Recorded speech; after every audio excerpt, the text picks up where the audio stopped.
This week's episode is inspired by something I've been recently struggling with, and I know lots of you do as well, especially if you're A-type high achievers, and that is doing nothing, or at least getting comfortable with doing nothing. I bet you're no stranger to that feeling that you always need to be doing something. And if this resonates, then you might identify or feel that you also hold the belief deep down that doing nothing is unproductive. And so I want to use today's episode to share my thoughts as to why we need to learn the art of doing nothing and why I think it is the ultimate form of self-care. Hey balancers, and welcome to another episode of the Balance Theory podcast. I'm excited to chat about this one today because it is a sticking point for me. This idea of doing nothing stresses me out wholeheartedly, but I know how important it is to just learn to surrender and go with the flow sometimes. So I want to talk about this a little bit today because it really stems from this inner core belief, for me personally anyway, that doing nothing is unproductive, and therefore also sheds light on the belief that I have to be doing something productive all the time, which is simply just tiring to even think about. So let's get into it. Let's seriously think. When do you ever actually not do anything? Like lie down without music, without a show, without any stimulus, and maybe not going to sleep, right? Or just sitting on your balcony daydreaming, or just strolling with no agenda, just having some space in your timetable with kind of zero intention and full presence. I know for me, space and time that looks like any of those examples I just gave are very rare if I don't actively or intentionally put them in my calendar, which you guys might have heard me refer to in the past as this no agenda time. And I think for me, it's like, well, I could be doing XYZ for the podcast. I could be doing XYZ for socials. I could be seeing this person. I could be calling my parents. There's all these coulds and shoulds that sit around time replacements for doing nothing, which comes back to that core belief that I always need to be doing something productive. Let's circle back to this no agenda time. In the past, I've spoken about it as a block of time you maybe put on the weekends where you literally don't plan to do anything. You can just get to that time block and do whatever it is you feel like. So it's not necessarily that you do nothing. That's a little bit more of an intuitive guidance. But I wonder, and it would be interesting if we use the same approach, maybe shrink the time slot. So let's just say 5 or 10 minutes in the morning or in the afternoon before you go to bed of doing nothing time, where you literally just lay back on your couch, chill out, and just space out for a bit.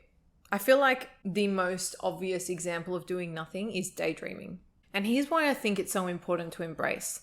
And I think actually a lot of us avoid it, well, me particularly anyway, because sometimes we're scared of what thoughts might come up, what things we have to face, what patterns are going to arise.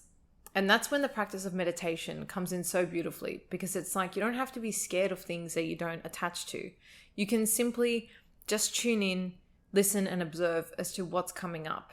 And I think this is actually a really important practice to just observe the state of our minds. And I think whatever is showing up for you is a sign or indication as to work that needs to be done, things that are unresolved, things you're worrying about or stressing about, but really on a deep level, right? Don't look at it on a surface level point of view, like you're just thinking about this person again, or this event, or this past situation.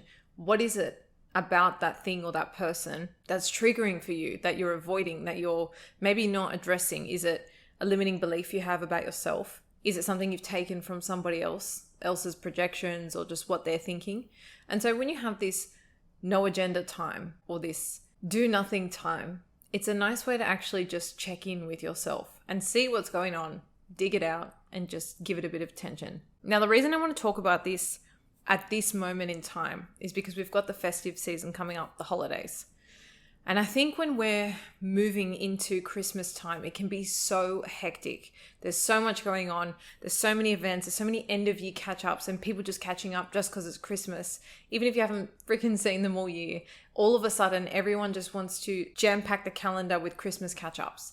And so by the time you actually get to your holidays, this happened to me so many times, years and years and years. I'd either get sick the second I went on holidays. It's like the first time I slowed down, I'd just get sick, and it was so frustrating. Or you just end up being so exhausted the whole time, you can't actually enjoy what you've planned. And so 2 things come to mind here. The first is maybe just planning in some nothing time throughout these busy periods as we're actually ramping up and getting closer to the holiday season.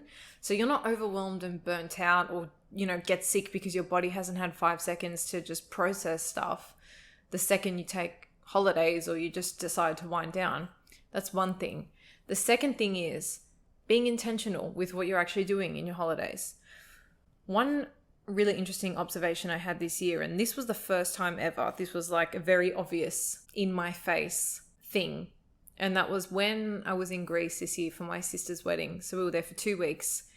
We were there with family on both sides. We had long-term friends. It was beautiful. It was such a nice time. And, you kind of let go. And I'm not like anti-alcohol by any means. But what was really interesting for me personally to observe was that we drank every day, right? And because I've been on this path, on this journey of self-awareness, I've been really attuned to my thoughts and I've been meditating, this year especially. I feel like the self-awareness has really ramped up since I moved overseas and kind of cut ties with everything that mattered to me most. Well, not cut ties, but, just kind of reshifted everything in my life.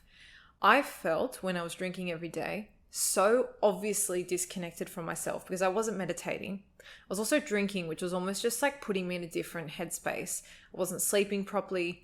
And drinking for 2 weeks straight is never a good idea. But it was actually a really interesting experiment, if I can call it that, with a bit of hindsight, because I felt what it was like to be so out of touch with myself. And when I got back from that trip, it took me weeks to get back to some sort of level of self-connection. And so the reason I'm bringing this up is because I feel like in the holiday season, especially Christmas, New Year, there's a lot of momentous, amazing experiences. But I think this year could be the year that I don't go into Jan 1 hungover or, tipsy at midnight.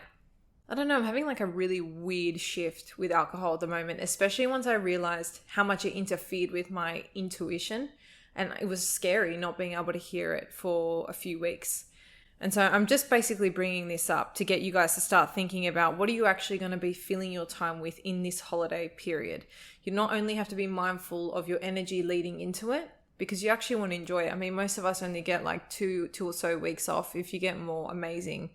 But you want to make sure you enjoy it and you're energizing yourself for the new year. Now, this absolutely does not mean you have to avoid places that have alcohol or not go to events that are going to be boozy, but you can set your own boundaries. You can decide not to drink. You can decide to just have a few. You can decide to stop early so it's not going to be impacting your sleep. You have so many choices. If alcohol is the thing that, if you resonate with what I'm saying or you've had a similar realization in the last few years, but it could also be maybe every year you do the same things and you're just like, feeling a bit meh about it. You don't really want to spend your time doing those things this Christmas or this holidays. How much time you're spending with family, is that something that fuels you? The friends you normally catch up with, the places you normally go to. Is it time for you to maybe try out some new things or peel it back and just actually enjoy being at home in your suburb and not doing much? So just start to have a think about your energy moving into this holiday season and then how you can really maximize and enjoy that time when you're off.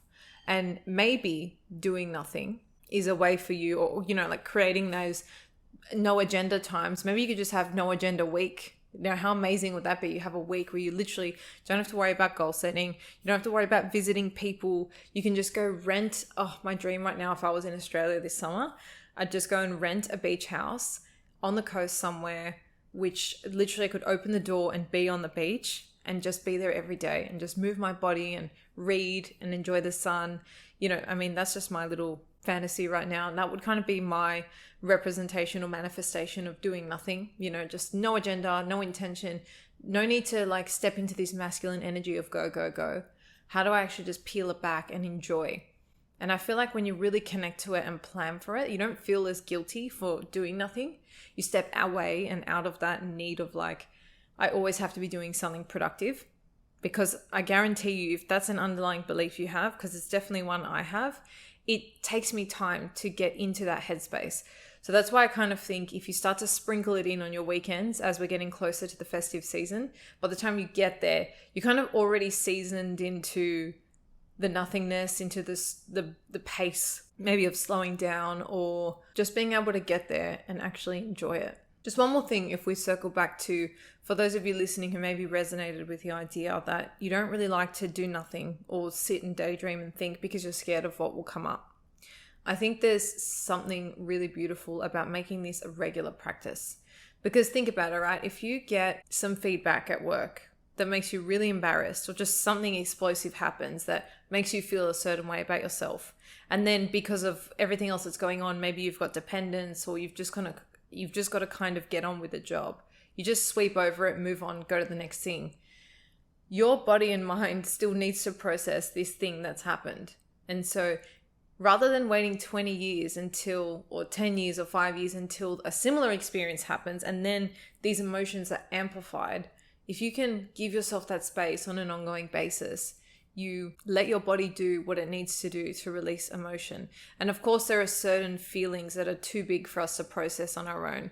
And so I'm 100% an advocate for going to see someone specialized, a therapist, a psychologist, someone who can help you work through these emotions. But I think just as a personal practice, having space for yourself and your emotions on a regular basis is a really nice way for you to stay attuned to what's going on in your body. And so if you want a little reframe and you feel like you're not being productive by doing nothing, you can think of it as giving yourself just time to be.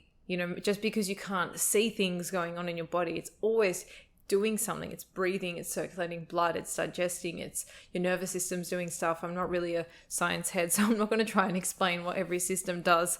I know probably as much as like what we learned in year 3, but you get what I'm saying. You're always doing something. So physically and consciously taking the time out to just be, exist, observe, just do whatever should bear no weighting on your value or self-worth. And I think just parting with this idea that we need to be productive all the time is a really freeing perspective.